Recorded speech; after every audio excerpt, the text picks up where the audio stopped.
Hey everyone! Welcome back! I am back today because guess why? It's Den-O Day! You guys, I am so excited, as I always am on a Den-O Day. If you're joining me early today, you know what it means. It means you are one of my awesome patrons. Thank you so much, and as always, I'm sending you up those big old hugs right through that screen.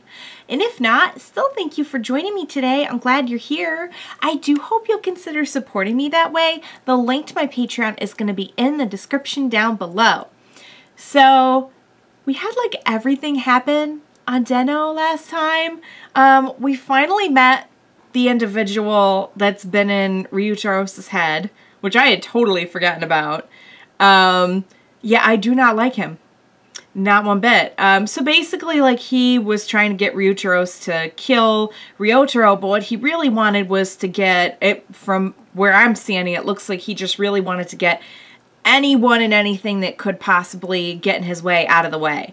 So when he couldn't convince Ryuutaros to do that, he convinced him to sabotage the KingLiner, which then took away the KingLiner as well. So just to like get everyone out of the way, you know, he can't henshin anymore because he left his card in the KingLiner.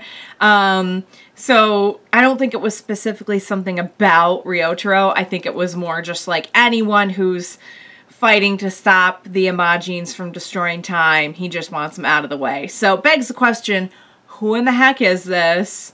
Are they the ones? Like, did they set loose the Imagine on the world? Like, what is happening? Who is this person?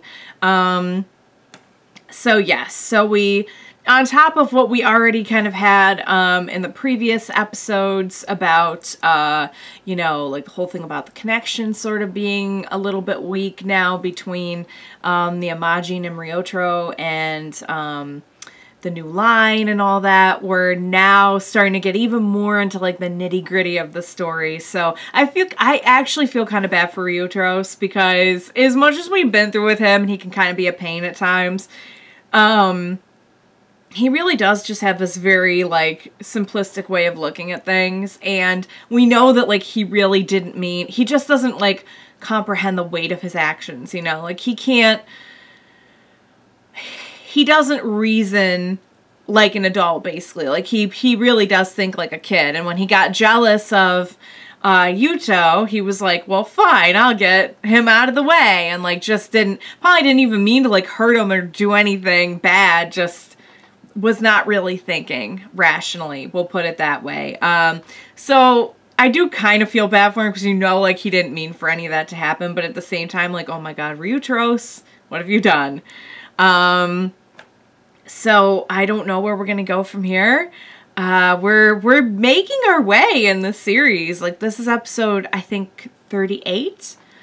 So I mean, we've got to be in like the last 10, 12, maybe like a little bit more, give or like somewhere in there. We're somewhere in that range, like 12 episodes. Last 12 episodes, crazy. That is absolutely crazy to think we're that close to the end. Feels like we just got started, doesn't it? It's been such a fun series, but yeah, I can't imagine where we're gonna go, because it really does feel like we're stretching into the final arc now. So I'm nervous, but I can't wait to see what happens next. So what do you say we jump right in? Next episode of Den-O. Let's go.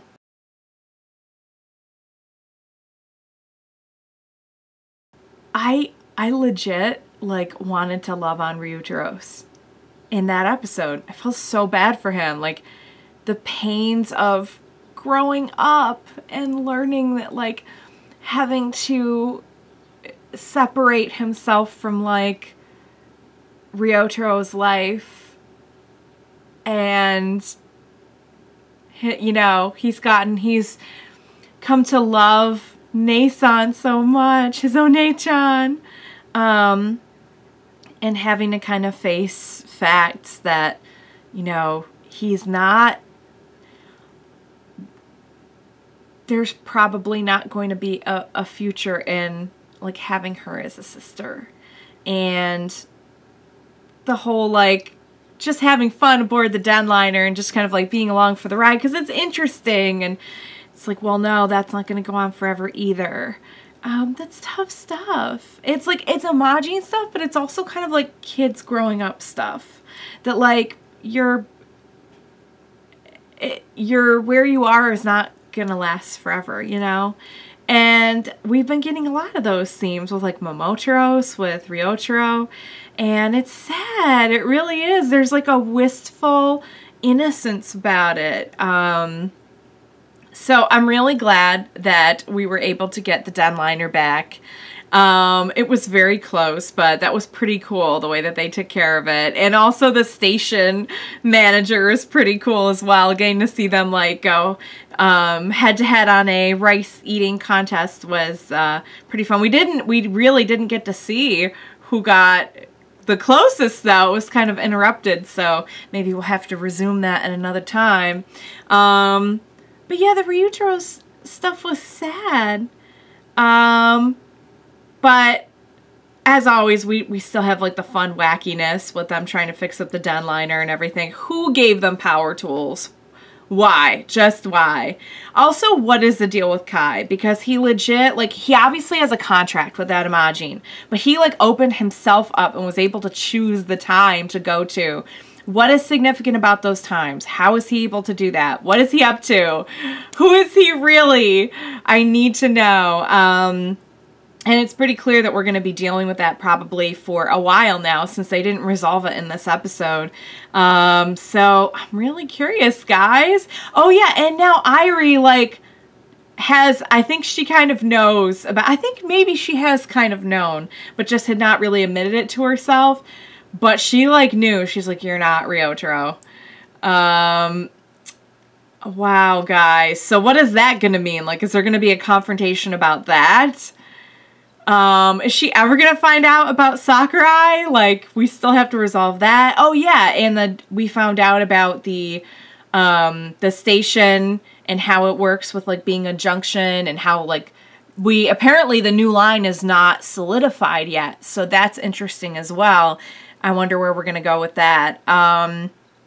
So we have a lot left to resolve, you guys. And yeah, and we're still doing some fun, like, interesting stuff with, like, building the characters and everything. Ryuutaro straight up was so strong and fierce in this episode. I was so proud of my boy. That was epic. So, you guys, I love it. I love how it can be like silly and dramatic and action-packed and heartfelt all at the same time.